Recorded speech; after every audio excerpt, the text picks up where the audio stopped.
Fleuron du génie civil français, le TGV nouveau arrivera dans 5 ans. Moins coûteux tant à l'achat qu'à l'entretien, mais surtout mieux équipé. Il permettra de perpétuer l'excellence française en la matière. Une excellence qu'il faudra à présent partager avec nos voisins allemands. L'histoire s'accélère aux Caraïbes. Cuba, à peine débarrassé de son passé castriste, est déjà en route vers une forme de libéralisme. Première étape, la reconnaissance de la propriété privée.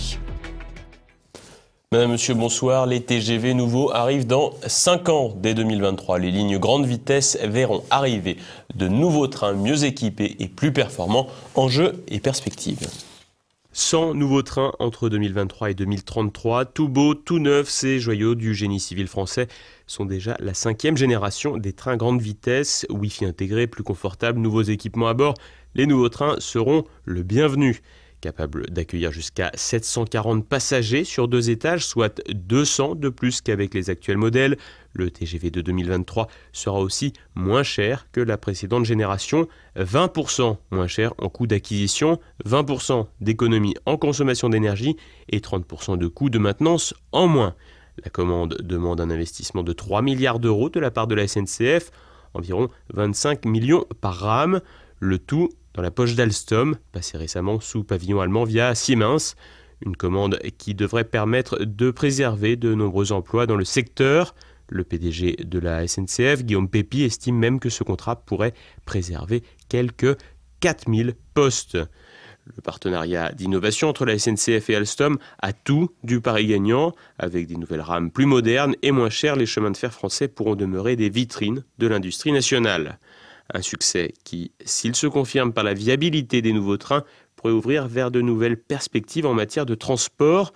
En effet, si des lignes grande vitesse sont moins chères à l'achat et à l'entretien, de telles avancées pourraient probablement également être opérées sur des lignes régionales pour les fameux TER. Une manière de protéger les voies de communication et de continuer à desservir tout le territoire. Si les recettes fournies par les nouveaux trains sont à la hauteur, elles pourraient aussi permettre de préserver et de moderniser toutes ces lignes, même celles les moins fréquentées. Beaucoup de si, donc. L'évolution des lignes de chemin de fer dépendra également des privatisations souhaitées par une partie de la classe politique. Un processus long et qui pourrait être arrêté net en cas de changement de tête du côté de l'exécutif. Une chose est sûre, si la 5e génération de TGV s'avère être un succès, elle permettra de perpétuer l'image d'excellence à la française dans le domaine, une excellence que la France devra à présent partager avec l'Allemagne. Le football échappe au carton rouge des fake news. Alors qu'Emmanuel Macron souhaite mettre fin à la diffusion des fausses informations, la presse sportive semble épargnée. Et pourtant, les fausses rumeurs sont nombreuses, surtout au moment du mercato estival. Thibaut Bastide. Les fake news sont partout et surtout dans le football. Alors que la Coupe du Monde s'est achevée avec la victoire de l'équipe de France, le marché des transferts, également appelé Mercato, a repris ses droits et anime le quotidien footballistique. Et ce petit monde regorge de rumeurs en tout genre. Chaque été, les suspicions de transferts mirobolants vont bon train et passionnent les amateurs du ballon rond. L'exemple le plus criant, le cas Neymar. Le joueur brésilien transféré au Paris Saint-Germain pour la somme record de 222 millions d'euros à l'été 2017 est au cœur de folles rumeurs. En effet, de nombreux bruits de couloir l'envoient au Real Madrid alors que le joueur lui-même a déclaré qu'il resterait à Paris. Ainsi, il est facile de démontrer qu'il s'agit d'une fausse information. Et pourtant, les médias, les agents de joueurs et les clubs raffolent de ces rumeurs et ce dans un seul but, faire monter les enchères. La presse sportive et People, elle, en profite pour vendre du contenu.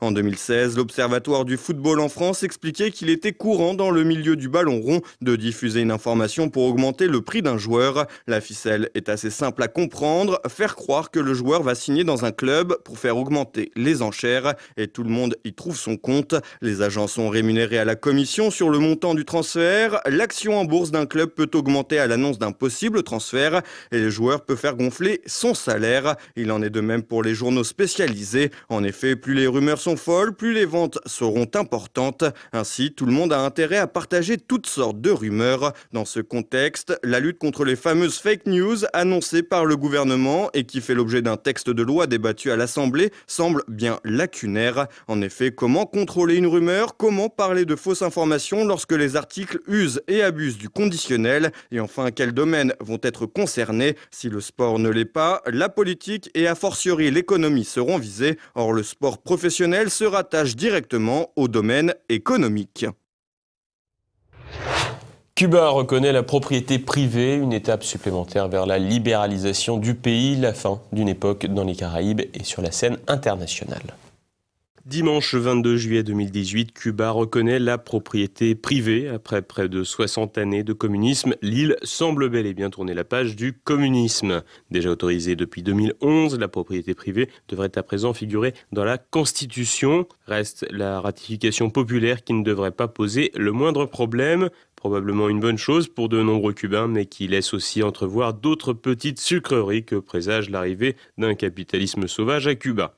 En effet, le pays devrait passer sans trop de difficulté du statut d'État communiste corrompu à celui d'État capitaliste corrompu, de face d'une même pièce, avec une transition qui pourrait voir le système de santé et d'éducation se détériorer très fortement, ainsi qu'un développement de cartels de drogue et autres réseaux. Vont aussi arriver les investissements étrangers, probablement une totale dépendance à l'économie du tourisme. Si le Parti communiste cubain garde la main sur l'économie de marché, cette situation ne durera certainement pas longtemps. La libéralisation de l'île, initiée par Raúl Castro, a déjà porté ses fruits. Dans un pays d'un peu plus de 11 millions d'habitants, 13% de la population active est aujourd'hui insérée dans le secteur privé. En 10 ans, il pourrait être plus de 70%. Du côté de la population, on se convertit assez rapidement à ce nouveau socialisme qui n'en est plus un. Yo pienso que es un paso de avance en ese sentido. Yo pienso que el desarrollo socialista debe también tener sus pautas en la propiedad privada, porque no cabe duda que la propiedad privada desarrolla de algún modo la economía del país y hay que darle paso al desarrollo.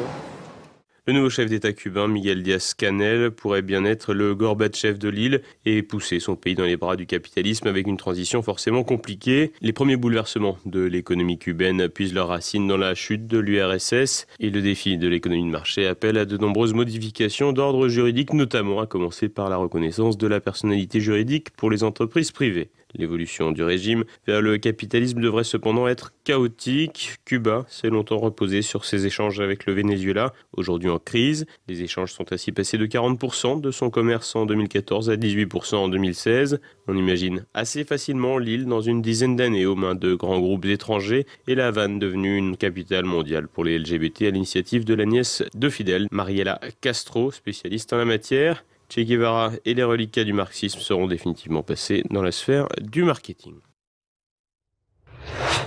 Et voilà, passons à l'actualité en bref avec Thibaut Bastide. À 9 ans, certains jouent aux billes, d'autres cambriolent des maisons. Jeudi, la police a interpellé un enfant âgé de 9 ans et son comparse âgé de 13 ans, suspectés d'avoir cambriolé un appartement dans le nord de Paris. Les deux apprentis cambrioleurs se sont débarrassés de leur butin avant d'être appréhendés par les forces de l'ordre. Le plus jeune a été placé en foyer, le second a fait l'objet d'une garde à vue. Le Laos sous les eaux, le 23 juillet, un barrage hydroélectrique s'est effondré, submergeant des villages et faisant 27 morts et plus de 130 disparus.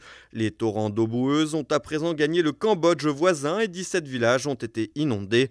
Les autorités cambodgiennes qui organisent dimanche des élections législatives s'attendent à une montée des eaux et à de nouvelles évacuations. Des fermes à sang pour satisfaire les laboratoires pharmaceutiques en Uruguay et en Argentine. Des milliers de juments sont élevés à seule fin de prélever leur sang. Pendant leur gestation, les équidés sont saignés afin de prélever une hormone qui intéresse beaucoup l'industrie pharmaceutique. Elle permet de synchroniser les chaleurs des femelles, de programmer les naissances et de garantir une production laitière à l'année. Pour mettre fin à ces pratiques, une campagne de sensibilisation a été lancée. On ne manque pas d'imagination aux eaux du Caire. Lors d'une visite, un étudiant égyptien a fait une drôle de découverte le 21 juillet dernier. Il s'est aperçu qu'un âne avait été peint de façon à ressembler à un zèbre. Avec les fortes chaleurs, la couleur noire aurait coulé sur le visage de l'animal et pas sûr que la peinture soit extrêmement bonne pour la santé de la bête. Ce vendredi est un jour historique. La plus longue éclipse totale de lune du 21e siècle s'est produite ce vendredi soir. Visible depuis l'Afrique, l'Asie, l'Europe et l'Australie, le phénomène d'1h43 a ravi les nombreux amateurs d'astronomie. D'ailleurs, plus de 130 clubs ont organisé des soirées d'observation pour l'occasion. Et voilà, on approche de la fin de cette édition. Comme chaque vendredi, vous pouvez vous procurer le quotidien présent de fin de semaine à la une. Benalla, frère, 3 points. Et ce soir, retrouvé immédiat, Michel Geoffroy et Hervé Grandchamp évoquent l'affaire Benalla, l'évacuation des casques blancs de Syrie. Et ils dresseront également le portrait piquant de la journaliste belge Charline Vonnenacker. Dimanche, dans Terre de Mission, au programme, les chiffres de la christianophobie avec Daniel Amiche pour le premier semestre 2018. Guillaume de Teloy reçoit également Mohamed Christophe Bilek pour évoquer la conversion des musulmans au christianisme. Et tout de suite, une nouvelle chronique de la France de Campagnol avec Christian Combaz. C'est maintenant la fin de cette édition. Merci de votre fidélité. Bonne fin de semaine. À lundi. Bonsoir.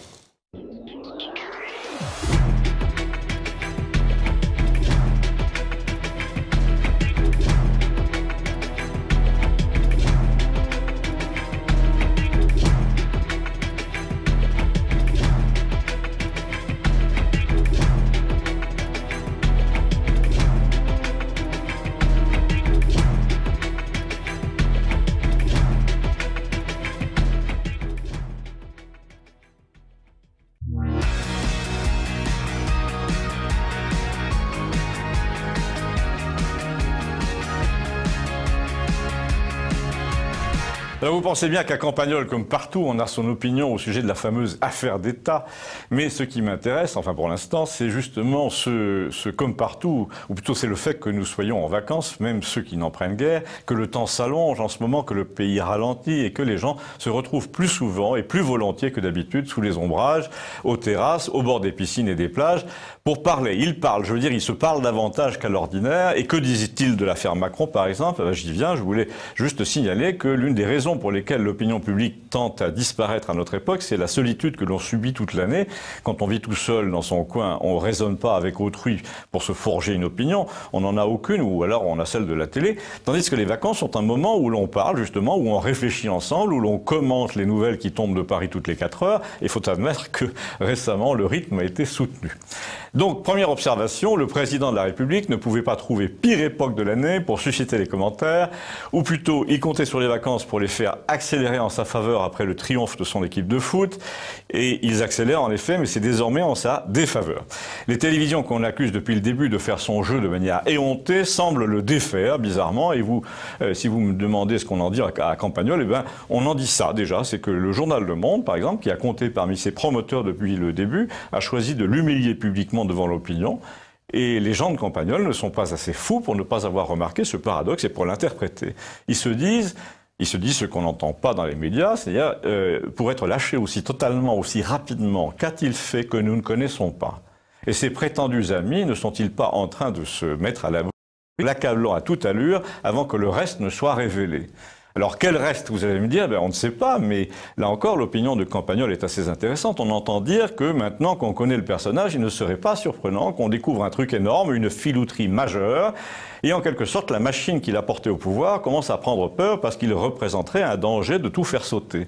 Mon ami Gustave m'a même dit un truc assez amusant, il l'a comparé aux chiens de race récente comme les Doberman. Il m'a dit c'est un hybride instable, son caractère n'est pas fixé. Avec les croisements, il faut toujours faire attention. Et ben lui, il est croisé socialiste et banquier, jeune homme catholique et copain des racailles, il est croisé Peter Pan et gérontophile, américain et français. Donc psychologiquement, il a tous les défauts des hybrides, hyperactifs, dominateurs, irréfléchis, agressifs, fragiles, surtout fragiles.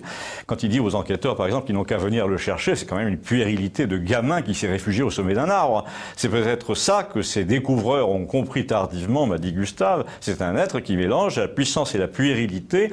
Au début, tu penses que son côté juvénile va plaire aux foules, et ça a marché. Mais finalement, tu t'aperçois que c'est surtout un caractériel qui réagit comme un garnement, qui n'a pas de jugement. Et là, les actionnaires de son petit business commencent à avoir la trouille. Mais qui, les actionnaires, ai-je demandé? Les actionnaires, c'est nous. Mais non, il a été porté au pouvoir, m'a-t-il répondu, par des actionnaires très peu nombreux, au contraire, mais puissants. La Macronie, c'est une vente privée. Ils ont formé un club, pour rester dans la métaphore actionnaire. L'affaire ressemble à un coup monté avant l'Assemblée générale pour enfumer les petits porteurs. Visiblement, les gros actionnaires en savent plus que nous à son sujet et ils balancent pour se mettre à l'abri. Eh bien, en tout cas, ça se confirme. Il est toujours instructif de croiser Gustave à Campagnol pour l'écouter sur les questions de l'heure. Demain, je vous raconterai qu'un ancien gendarme a pris part à notre conversation juste après. C'est ça, l'été, on entend tous les points de vue en quelques minutes. Ça s'appelle Campagnol TVL et c'est sur YouTube jusqu'au 3 août. Merci.